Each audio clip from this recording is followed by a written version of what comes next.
नमस्कार दोस्तों, स्वागत है आज की एक और वीडियो के अंदर।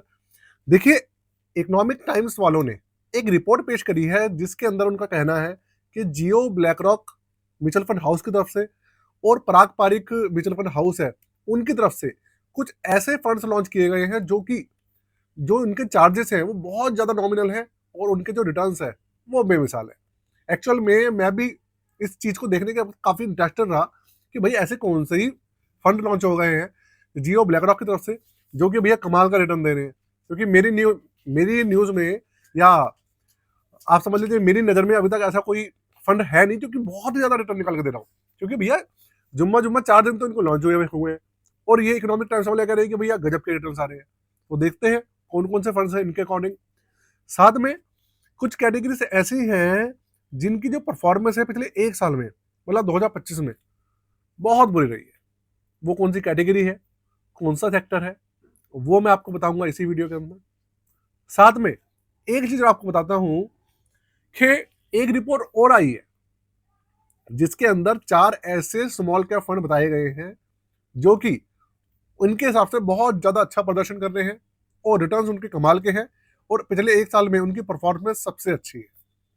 और अगर मैं अपनी बात करूं तो मेरे हिसाब से इनकी परफॉर्मेंस बहुत ज्यादा बुरी रही है। और अगर इन फंड्स का अगर मैं आपको नाम बताऊंगा, आप वीडियो देखेंगे तो आपको नाम पता चलेगा और नाम देखने के बाद आप उनका मेरे चैनल पर रिव्यू देखिएगा। मैंने अभी इसी हफ्ते में रिव्यू करा है, आपको जाकर ना सारा डेटा वहां पे मिल जाएगा। कितने रिटर्न दे रहे हैं, क्या दे रहे हैं, कितने माइनस है, सब आपको पता लग जाने वाला है। तो भाई ऐसी कुछ फर्जी खबरें भी है जो कि मार्केट के अंदर आती है। कुछ ऐसा होता है प्रमोशनल एक्टिविटी होती है, कुछ दूसरी चीजें होती है। देखते हैं कितनी सच्चाई है कितना झूठ है, सब कुछ इसी वीडियो के अंदर मैं कवर करने वाला हूँ दोस्तों। तो छोड़ के मत जाइएगा, बहुत मेहनत लगती है ऐसी वीडियो के अंदर, एक एक दिन लग जाता है ऐसी पूरी की पूरी चीज़ों को देखना, आप लोगों के लिए इकट्ठा करना, उसके सामने आपके सामने प्रेजेंट करना। तो इसलिए भैया लाइक तो बनता ही है और पसंद आए तो सब्सक्राइब भी कर लीजिएगा चैनल को। शुरू करते हैं। चैनल का नाम है दी एक्टिव तरुण और भैया अपना प्यार देते रहिएगा। अब लेकर चलता हूँ आपको कंप्यूटर स्क्रीन पर जहाँ पर हम विस्तार से एक एक चीज़ को कवर करने वाले हैं। शुरू करते हैं दोस्तों। कंप्यूटर स्क्रीन इस समय आपके सामने चालू हो चुकी है। मार्केट सबसे अच्छी बात यह है कि 26,000 प्लस चल रही है। भले गिरावट आई थी शुक्रवार को, लेकिन फिर भी 26,000 से ऊपर है मार्केट। तो आप सबसे पहले ना, आप ये जो स्क्रीन के ऊपर न्यूज आ रही है आप वो देखो। इसके अंदर क्या लिखा है कि जियो ब्लैक रॉक और पराग पारिक लिक्विड फंड्स ऐसे 5 फंड्स हैं जिनके अंदर जो कॉस्ट है वो बहुत कम है और जो रिटर्न्स है वो बहुत हाई है पिछले 3 महीने में। अब आप ये समझो कि ये कौन सी कैटेगरी की बात कर रहे हैं, ये बात कर रहे हैं लिक्विड कैटेगरी की। अब आपको पता नहीं है तो आपको बता देता हूं लिक्विड कैटेगरी कौन सी होती है।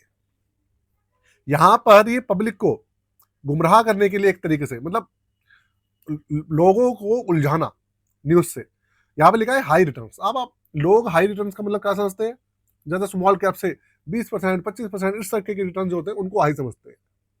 और जो लिक्विड कैटेगरी है वो पता है कौन सी होती है, वो होती है डेट कैटेगरी, जिसके अंदर मैक्स टू मैक्स 6%, 6.5%, 6.75% के रिटर्न मिलते हैं, वो भी सालाना।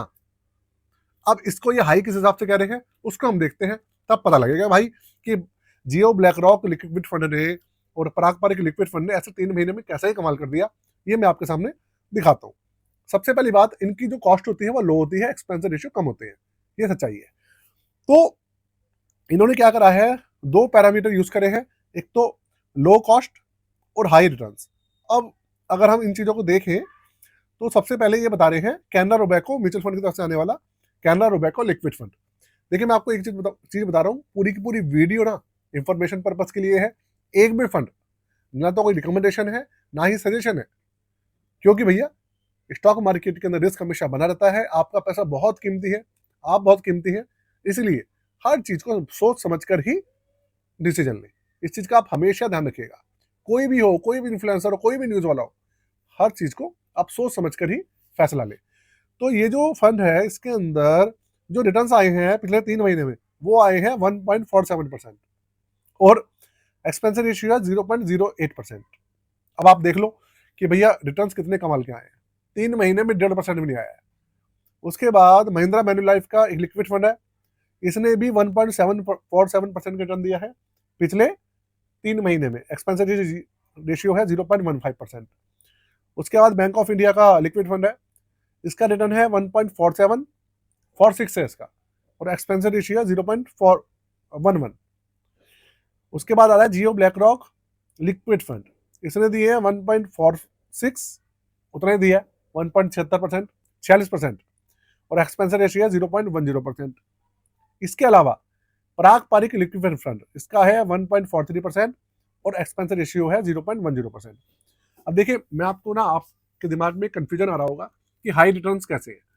देखो दोस्तों, ऐसा होता है कि हाई रिटर्न्स का मतलब इन लिक्विड कैटेगरी के अंदर ना इस तरीके के रिटर्न्स आना बहुत ज्यादा हाई है, क्योंकि आप सोचो कि लिक्विड कैटेगरी पूरे साल में 6-6.5% निकाल के देती है, 3 महीने में 1.5% आ रहा है, तो आप समझ लो थोड़ा सा ज्यादा हो जाता है। अगर आप 1.5% पकड़ के चलोगे 3 महीने में, तो अगर हम पूरे साल का 3 महीने मतलब पूरे साल का कैलकुलेट करें तो भी आप 6% बढ़ता है वो, है ना। आप सीधा कैलकुलेट कर लो। तो पता नहीं है क्यों लोगों को मूर्ख बना रहे हैं, कैसे कर रहे हैं पता नहीं मुझे, लेकिन हाँ, ये भैया बस एक तरीके से न्यूज को प्रेजेंट करने का तरीका है, जिससे कि लोग क्या करें, उस न्यूज के ऊपर जाए। आज मैंने, जब मैं यूट्यूब देख रहा था, सर्च कर रहा था, तो मैंने ना एक वीडियो देखी, उसका थंबनेल देखा।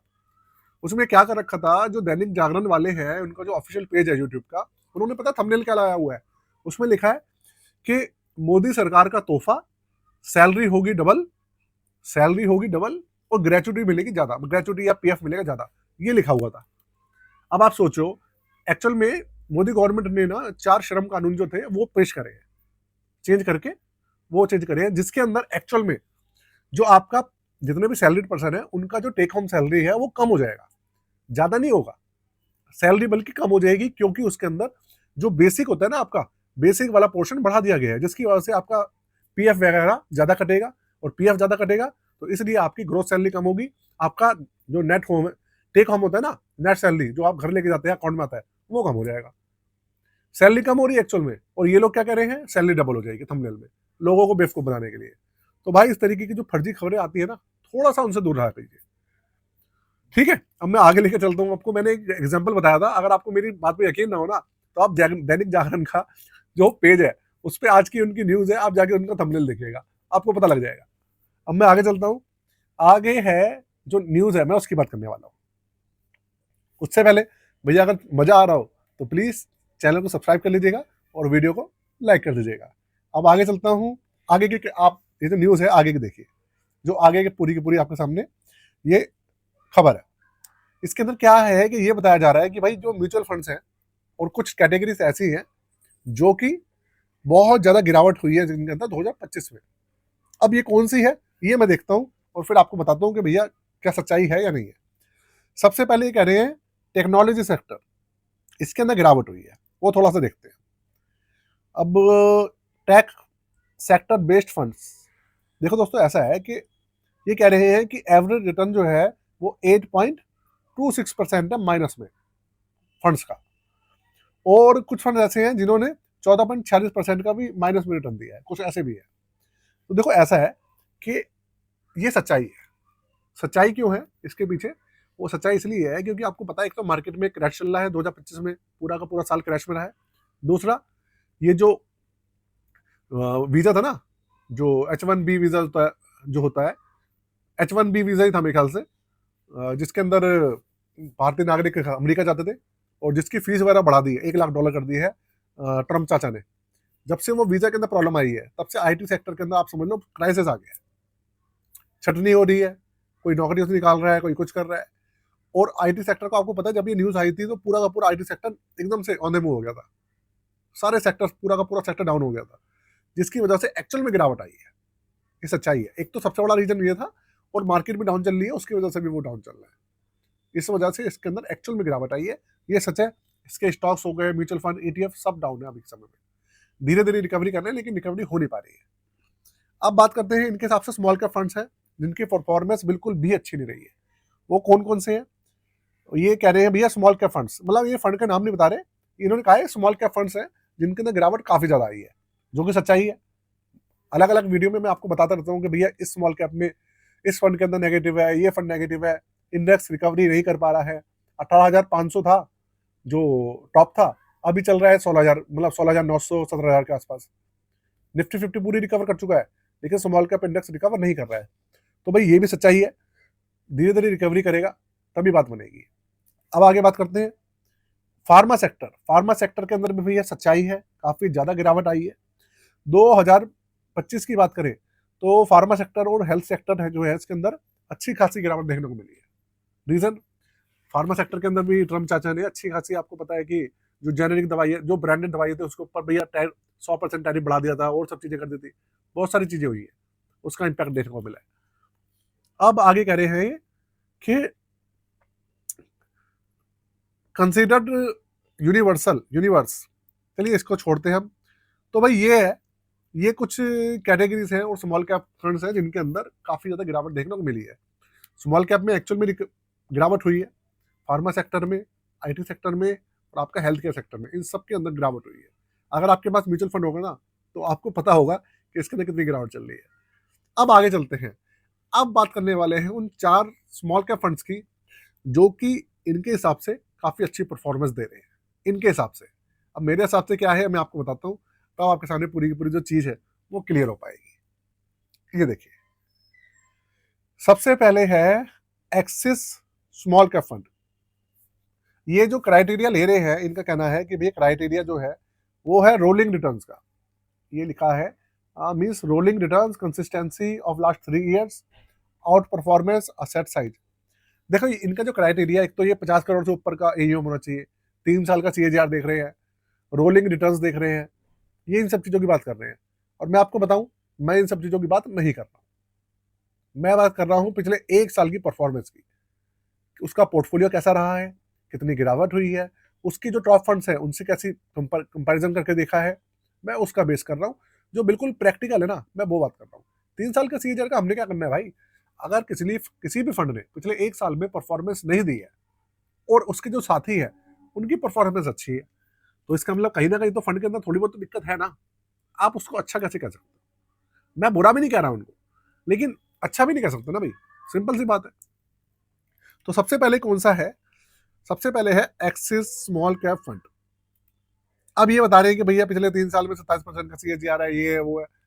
मैं बात ही नहीं कर रहा जी 3 साल के सीएजीआर की, 5 साल के सीएजीआर की मैं बात ही नहीं कर रहा, मैं बात कर रहा हूँ पिछले 1 साल की। 1 साल के अंदर काफी ज्यादा गिरावट हुई है इसके अंदर, नेगेटिव भी काफी गया है। अभी तो मैंने इसका रिव्यू करना बाकी है, हो सकता है 1-2 दिन में मैं इसका रिव्यू करूं। जब रिव्यू करूंगा तो आपको चैनल पर वीडियो मिल जाएगी, आप जाके देख लीजिएगा। लेकिन ये फंड की जो परफॉर्मेंस है, जो मैंने लास्ट रिव्यू किया था, उसके अंदर अच्छी बिल्कुल भी नहीं निकल के आई थी, ये मेरे को अच्छे से पता है। उसके बाद अगला फंड है एसबीआई स्मॉल कैप फंड। अब इसका जो रिव्यू है मैंने कई बार करा है, अभी रिसेंटली भी किया था। अगर एसबीआई स्मॉल कैप फंड की मैं आपको बात करूं तो इनके अंदर प्रॉब्लम क्या चल रही है, एक तो इनका पोर्टफोलियो जो है ना स्मॉल कैप फंड का पूरा पूरा बिगड़ा पड़ा है, गलत स्टॉक शामिल किए हुए हैं, जो कैश एलोकेशन है वो काफी होल्ड करके बैठे हुए हैं ये लोग। साथ में कुछ ना जो सेक्टर्स हैं, कुछ ऐसे सेक्टर सेलेक्ट करे हुए हैं जिनके अंदर परफॉर्मेंस निकल के नहीं आ रही है, जिसकी वजह से पूरा का पूरा ये जो फंड है माइनस में चल रहा है, रिटर्न्स निकाल कर नहीं दे पा रहे। तो ये इसको भैया इनके हिसाब से ये अच्छा है। अब आगे देखिए आप, आगे है Kotak small cap fund. Kotak small cap fund का रिव्यू मैंने कल ही करा है, आप मेरे इसी चैनल पे कल की वीडियो जाकर देख लीजिएगा। पूरी वीडियो के अंदर पूरा का पूरा डेटा मैंने आपके साथ में शेयर करा है, दिखाया है। इसकी जो रैंकिंग है अभी 2 स्टार चल रही है अभी के समय में, और रिटर्न्स इसके माइनस में चल रहे हैं, करीबन 2 मेरे ख्याल से 2% के आसपास माइनस में चल रहा है 1 साल का सीएजीआर इसका। और परफॉर्मेंस देखूं, अगर मैं बंधन स्मॉल कैप फंड की बात करूं, वो पिछले 1 साल में करीबन 7.65% का पॉजिटिव रिटर्न दे रहा है, और ये नेगेटिव दे रहा है 2% के आसपास, 2-2.5% के आसपास। आप खुद ही सोचो कैसे अच्छा कहोगे। देखिए मैं ये बिल्कुल भी नहीं कह रहा हूँ कि फंड बेकार है, जो उनसे भी फंड में कह रहा हूँ बिल्कुल भी मैं बेकार नहीं कह रहा, लेकिन मैं ये कह रहा हूँ पिछले 1 साल में इनकी परफॉर्मेंस अच्छी नहीं रही है, बिल्कुल भी अच्छी नहीं रही है, मैं ये कह रहा हूँ। जैसे ही मार्केट चलेगी ना, जो इंडेक्स चलेगा, मार्केट चलेगी ना ये स्मॉल कैप्स की, तो ये फंड भागेंगे नो डाउट, लेकिन अभी तो डाउन चल रहे हैं ना यार, तो वो चीज है। अगला फंड है Nippon India small cap fund. देखो इसका भी मैंने रिव्यू करा है 3-4 दिन पहले, आप इसका भी जाकर देख लीजिएगा। इस फंड के अंदर भी गिरावट है अभी, लेकिन देखो इस फंड की अगर मैं आपको सच्चाई बताऊं तो ये फंड ना सबसे ज्यादा एयूएम है, सबसे ज्यादा एसआईपी है इस फंड के अंदर, और ये ना फेवरेट फंड है सबका स्मॉल कैप कैटेगरी के अंदर। तो इसके अंदर इतनी ज्यादा प्रॉब्लम नहीं है, बस कुछ टेक्निकल प्रॉब्लम चल रही है इसके अंदर, जो कि बहुत जल्दी ठीक हो जाएगी, लेकिन अभी भी माइनस में चल रहा है। तो आप खुद ही समझ सकते हैं मैं क्या कहना चाह रहा हूँ। तो भाई ये सब चीजें हैं। अब मैं आपको देखो पॉइंट के बाद में आपको ये बताना चाहता हूँ कि न्यूज देखकर, थंबनेल देखकर, आजकल पता है सोशल मीडिया का जमाना है। लोग क्या करते हैं, सोशल मीडिया पे रील्स देखते हैं, वीडियोस देखते हैं, सब चीजें देखते हैं, बहुत जल्दी इन्फ्लुएंस हो जाते हैं उनसे।